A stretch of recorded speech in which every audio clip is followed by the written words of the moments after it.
Welcome. This is Uncommon Sense, a podcast presented by the Heshe CPA Knowledge Centre. The Centre is an initiative of the CPA Education Foundation, the charitable arm of the Chartered Professional Accountant profession in Alberta. Our weekly episodes feature conversations with Alberta CPAs, sharing their insights on a wide range of timely topics. Alberta CPAs work in every part of the economy and volunteer their time and expertise in virtually every community in Alberta. With each episode, we bring you voices and perspectives that reflect the diverse knowledge and contributions that CPAs bring to our province.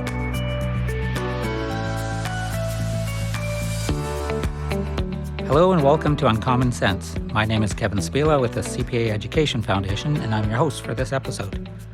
Over the course of this season on Uncommon Sense, we will be having a series of conversations focused on emerging trends in post-secondary accounting education. Like just about every other sector of society these days, education is going through a period of significant change and evolution. These changes will affect what and how students are taught, which in turn will affect the next generation of chartered professional accountants and the people those CPAs serve. We think this topic will be of interest to many of our listeners, particularly to current and future accounting majors and to employers of CPAs. To kick off this series, I'm lucky to be joined in our studio by Dr. Sherif Elbarrad, Dean of Management at Concordia University of Edmonton. Dr. Elbarrad has 3 decades of teaching excellence as well as extensive professional experience in financial and management accounting. He is a Fellow of the Chartered Professional Accountants in Alberta and an Associate Member of the Montana Society of Certified Public Accountants. He has also developed and delivered several accounting workshops for executive managers in multiple countries and has received teaching excellence awards from many institutions. In 2021, Dr. Elbarrad was honoured with the L.S. Rosen Outstanding Educator Award presented by the Canadian Academic Accounting Association. This prestigious award recognizes an educator's contributions to Canadian accounting education through excellence in teaching, educational innovation, publications, student mentorship, and active involvement in professional and academic societies and activities. Dr. Elbarrad is also an enthusiastic ambassador for the CPA profession and an active volunteer for many CPA Alberta activities and events. He's here today to provide his expert insights and perspectives on the changing world of accounting education and what he sees for the future of business education in Alberta. Thank you for joining us, Sherif. Thank you for inviting me. Before we get to our main topic, let me start with the question that we're asking every guest of Uncommon Sense. Do you have a piece of uncommon sense to pass on to us? That might be a valuable piece of advice, a life hack, or a life lesson that may have meant something to you. Yeah, I believe one piece of uncommon sense is sometimes commitment comes before confidence. So when you commit yourself to something and push yourself outside of your comfortable zone, you feel that you have more strength and you get more strength. And at the same time, you get creativity to accomplish what you have done. I recall when I did my PhD in Germany a long time ago, in the early 90s, I didn't know German, but I committed myself, and then I found myself having the strength to learn German, and until I mastered it. Okay. At a point in time. No, not anymore. So do you still speak German? I still speak German, but I need to practice in order to be fluent again. Okay, well, that's one more language than I know for sure. Thanks for that, Sherif. Let's now turn to our topic of accounting education at the post-secondary level. To begin, congratulations on being named Dean of Management at Concordia University of Edmonton. That was earlier this year, correct? Yes, that's correct. How does it feel to reach that pinnacle of your career? Well, it feels more like responsibility than a pinnacle. Okay. Being a dean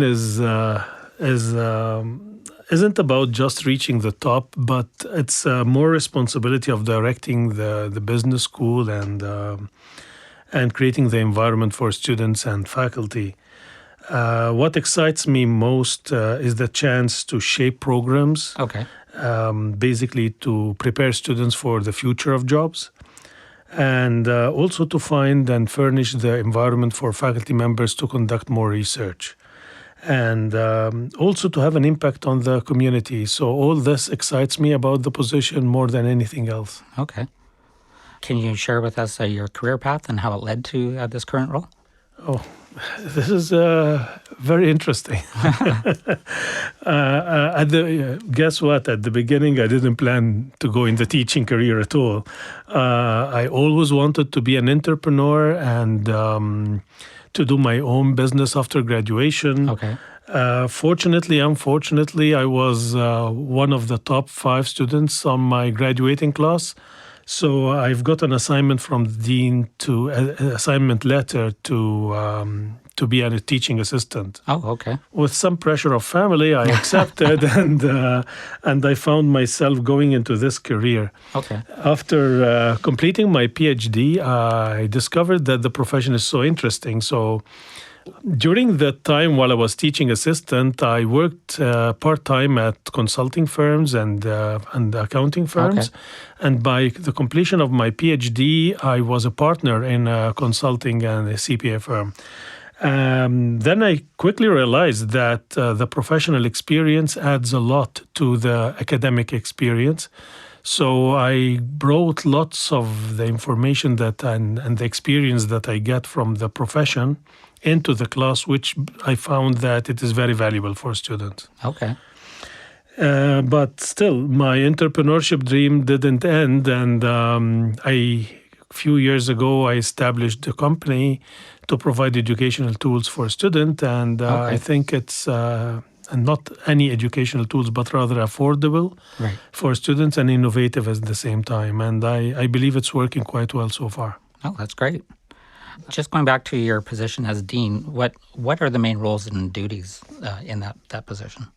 Yeah, like I mentioned previously, the main direction is to do the strategic direction of the faculty and ensure that the programs meet the future expectations of employers, and furnish the environment for the faculty members to excel in research and teaching. For me, I envision the Faculty of Management as a lighthouse directing the business community to the right direction. Okay. So I need to build a strong relationship with the industry and the profession as well. I believe this is so important. And of course, there are certain things that every dean will do, like overseeing budgets and hiring and firing and all these things. Yeah. Yeah. Okay, so you kind of alluded to this question, but did you have any specific goals or desired outcomes? I know you mentioned you wanted the faculty business to become like a lighthouse. So if you can you expand on that a little bit? Yeah, absolutely. So basically, I have like several goals. One is that I position the Faculty of Management as a niche business school, small but innovative. Okay. And integrate technology and analytics and work-integrated learning across the curriculum, so providing our students with a unique learning experience.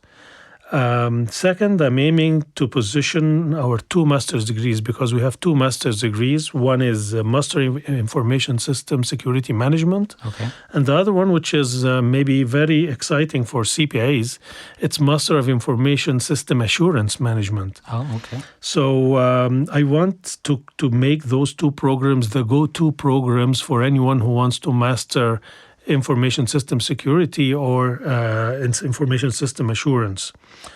And speaking of this, I'm planning to work with CPA Alberta to find a way where we can waive a couple of courses of the master's degree of information system assurance for CPAs in Alberta, so that it shorten the length of studying and make the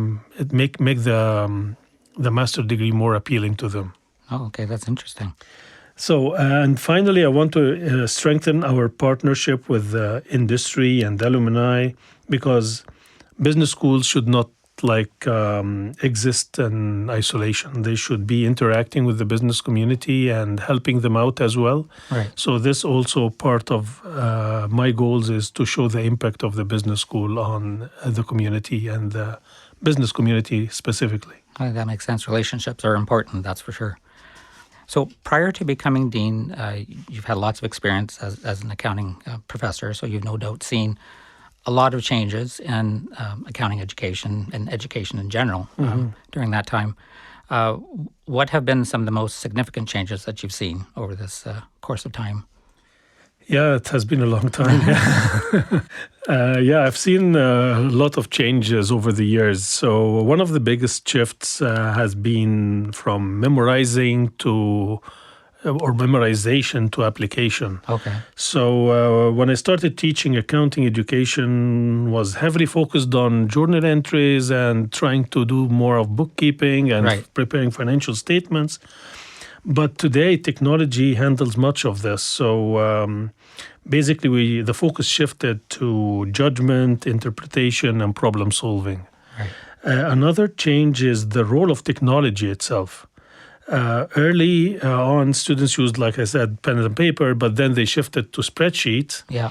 But now their expectation is above spreadsheets, though they need to be to know more data analytics, to dig into coding sometimes, and data visualization. So the technology itself changed.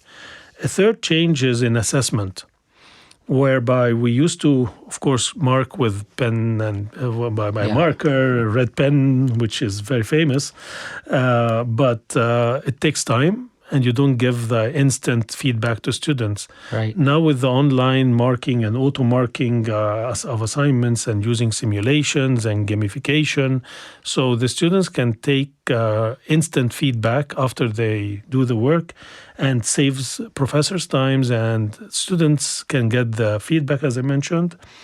And then this allows more discussion time in class and more like interactive critical thinking time. And the final thing is changes the profession itself. Yeah, it's changing now. The profession is now expecting that students have broader skills in such as communication skills, teamwork, resilience, and even, as I mentioned, coding. Right. So lots of change. Yeah, definitely. Are there any specific trends that you're seeing right now? Like it's 2025, like whether it's in terms of what they're learning or how they're learning? Yeah, it's actually both. So what students learn is different now. So accounting programs are no longer limited to financial reporting, tax, and audit. We're now embedding data analytics and cybersecurity, sustainability reporting into the curriculum. And even AI literacy is essential right now as well. So because employers expect graduates not only understand the numbers, but also do analyzing of those numbers and communicate insights and work across disciplines. Right. This is on the what. As part of the how, we're moving away from traditional lectures towards more applied and experiential learning. That means simulation, case studies, gamification, work-integrated learning. All these things are becoming more and more demanded. And for example, at Q, we intentionally had, and Q is, by the way, Concordia University of Edmonton. We call it Q. Yeah.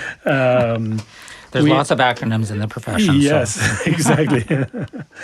So we've intentionally planned a gradual introduction of the work-integrated learning, where students start at the very first beginning year with simulation. Then they have a guest speaker maybe in class, and then after that, the guest speaker will come to pose a problem, and then they will solve it and come back at the end of the term to see how they addressed it. And then we have also a mandatory placement that every student in the Faculty of Management must take before they graduate. Okay.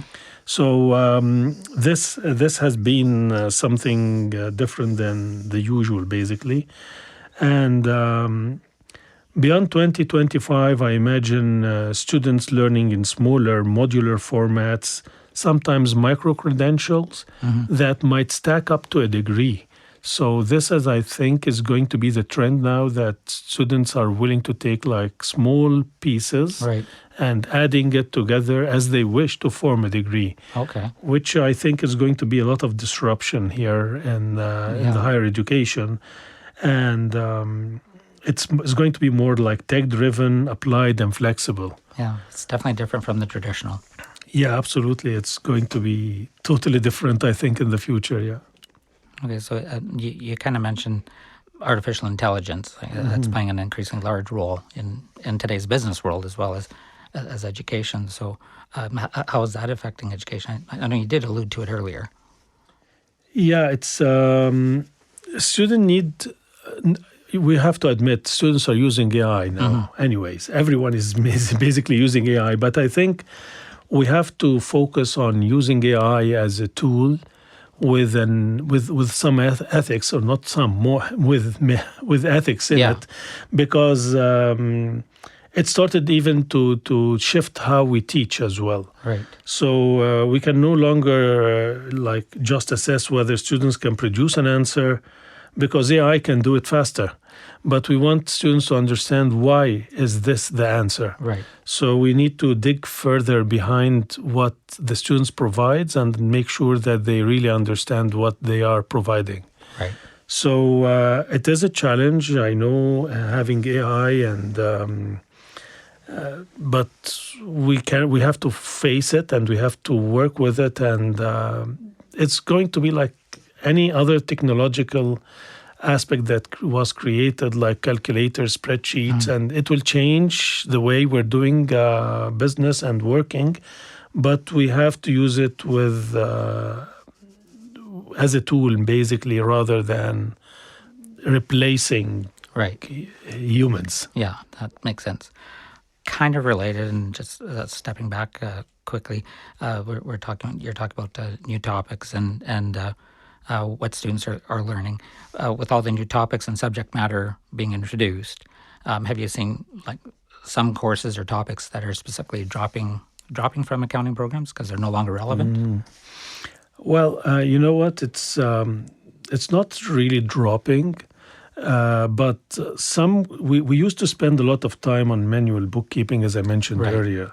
So with technology handling much of this, we started to shift a bit towards more implementation and decision making, and reducing the number of classes assigned to these types of topics. So that doesn't mean that basics disappear. Students still need to understand the principles, but we no longer dictate many classes to manual processes. Instead, we build in new content like data analytics, information systems, and sustainability reporting. So it's less about dropping the foundations and more about trimming down what technology does better, and making space for the skills that define the profession today. Again, you already alluded to this, but how are you and your colleagues then at Concordia responding to these trends and changing priorities for accounting education? Actually, we're doing many intentional changes in this regard. So we just submitted to the government 3 new majors. Oh, wow. One is a major of accounting and data analytics. Okay. So it's not accounting like the norm, but accounting and data analytics, HR technology and analytics, and marketing and business intelligence. Okay. So we introduced 2 core courses in those majors where they are speaking about or addressing the data analytics part and data visualization to meet the new trends. Where we constructed also the program in a way whereby we reduced our core courses from 25 to 19, and this will allow students to take double majors and or a major and double minor. Okay. Because right now it's more about cross-disciplinary, and employers need a graduate who really can work on different aspects of not only accounting. So, for example, a student can major in accounting and minor in finance and data analytics. Or they can major in accounting and then they can have cybersecurity and leadership. So, so this multidisciplinary aspect is becoming more and more important. Oh, wow. So because of the small size, we can be nimble. We don't need years to update programs. We can pilot changes quickly, get feedback from the faculty and employers, and adjust accordingly. And I believe this is one of the strengths at Concordia. Okay. Well, that's a lot of activity and a lot of focus on data. So at Concordia and elsewhere, how much emphasis then is placed on preparing accounting majors for the CPA professional education program? Is it providing accounting students with the tools to succeed in that program? Is that a priority for the institution? Absolutely, yes. Our accounting program at CUE is accredited by CPA Alberta, as you know. And I believe in Alberta, the post-secondary institutions in general deeply value alignment between the accounting academic programs and the CPA competencies. Okay. So at CUE, we do more than meet the minimum requirements, but rather add, as I mentioned, communication, coding, data analytics, and those types of things. But absolutely, yes. Okay, well, that's good to hear. If you were talking to some grade 12 students who were considering enrolling as accounting majors, what advice would you give them in terms of preparing for the post-secondary route? Oh, that's a neat question, yeah, because now they're preparing for higher education. And I would advise them to get comfortable with Excel and basic math. Those tools never go away. Right. And they should work on writing and communication too, because accounting is as much about explaining numbers as it is about calculating them. Mm-hmm. I do also encourage them to explore some data skills early enough, like some coding if possible. Small courses to introduce them to those concepts will help them later. And finally, I think they should get some work, even if it is part-time, because employers now value students who can connect theory to practice. Right. And at the end of the day, accounting is not just about numbers. It's about solving problems for people and organizations. Yeah, no, that's great advice for preparing to enter it. Like I know we hear sometimes that employers of post-secondary graduates are often, or they place a high value on those kinds of soft skills like communications and commitment to teamwork and professionalism and so on. Do accounting programs teach those kinds of things, or are you more focused on the theory and the data? And I believe you nailed it. Yeah, we heard it clear and loud and clear from employers about the importance of soft skills. Mm-hmm. This doesn't mean, of course, that the technical skills are not important, but employers always focus on soft skills. They take the technical skills as for granted, and they focus on the soft skills. So that's why we are trying to focus more on communication, teamwork, and resilience, and professionalism, ethics. So at CUE, we're weaving those skills into courses. Yeah. So students have to present cases, work in teams, and write professional reports during their time while they're working on their degree. I was going to say, you mentioned that employers are really focusing on the soft skills. Is that a recent trend where employers are focusing more on those skills, or has that been gradually growing throughout the years? So the graduates who have the technical skills are many. Right. But those who have those additional soft skills are not that many. Okay. So I think that's why employers are shifting to more soft skills, because if you find a graduate who's really good in accounting, but they don't know how to communicate with others, or they don't know how to work in a teamwork. Right. So this creates lots of challenges to the employers. So that's why they thought it's better to focus on, it's not better, but to have soft skills as well. Yeah, that's interesting. So based on what you've been saying the past few years, is student interest still high in pursuing the CPA designation? Yeah, absolutely. I think the accounting emphasis at CUE is the biggest one so far. It's our largest emphasis. Okay. And some students are very committed to following the traditional CPA, so they have a plan to graduate from the university, go directly to the CPA Western School of Business, and continue, while others are pairing CPA with broader interests like data analytics, IT, finance. So they see CPA not just as an end goal, but as part of a bigger skill set that can support diverse career paths for them. So the designation remains strong, but students are also more flexible in how they see it fitting into their long-term careers. Right. So you'd say the interest of most students these days when it comes to the career path, is it moving away from the traditional accounting roles, such as audit and management, or are those still attractive? They're still attractive, but now blending it with the data analytics and the coding and all this is very attractive now for students because there is no supply of students who have those qualifications. Okay. So blending accounting and data analytics and data visualization and coding will set the student apart from the rest of the crowd. So this is why some students are going into this blended approach of having accounting and something else which helps them in their profession. Right, so it gives them more diverse career roles and opportunities. Yes, absolutely. Okay. One last question for you.